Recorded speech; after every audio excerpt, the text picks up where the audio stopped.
Compton's most wanted in the house, straight off that stage. Yeah. Yeah, why don't you close that? Let's go all the way back, man. Who's got you into hip hop? Who were the founding fathers? Man, I listened to a lot of cats back in the days. I grew up on a lot of old school rap like Toddy T or Treacherous 3. I listened to a lot of Africa Bambaataa and Schoolie D, and I listened to a lot of Easy, but my first things was a lot of East Coast rap, a lot of EPMD, stuff like that from the beginning. Eric B. and Rakim was some of my influences. So when we got the West Coast sound with Easy and NWA, that just added to the fire. So, I've been kind of a connoisseur of all old school, Yeah. And how does it feel to be a part of that legacy that NWA and Pac and Dre and Snoop and everybody made? I mean, that's going to go down history, even though you're making new music. What does it feel like to be a part of that chapter? I mean, it's all good to me, just to be a part of that era of music, to still be respected today with the type of music I do and what's been out, in the last couple of years.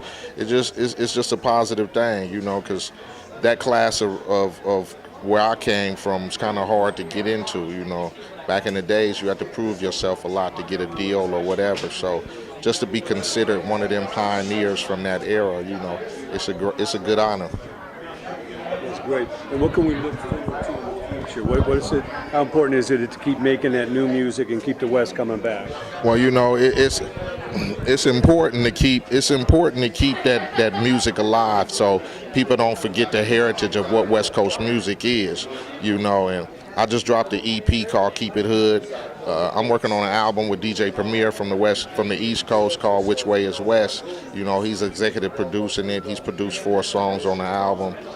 Just trying to give it a little different flavor, but still keep it old school and just try to keep the music that people from my era grew up on, and people just who like to just really pay respect to old school music or the old school hip hop from the West. I don't want to say it's old, but we come from a different time and a different era where music is now. So just to keep on that. So it's just, it's just an honor to be able to do the music I do and people still accept it. So like I said, I'm working on a new project. I just dropped an EP called Keep It Hood. Working on an album with DJ Premier called Which Way Is West. So just trying to keep that type of music alive. You know what I'm saying? And what little advice would you give these young artists? They think in this internet age they can just, throw a little song on their laptop and be a star. To school them as far as what it takes to really, create a brand and a lane of your own out there. Well, really, you got to be able to, get fans to respect you, not just on a fad or a craze. You know what I'm saying?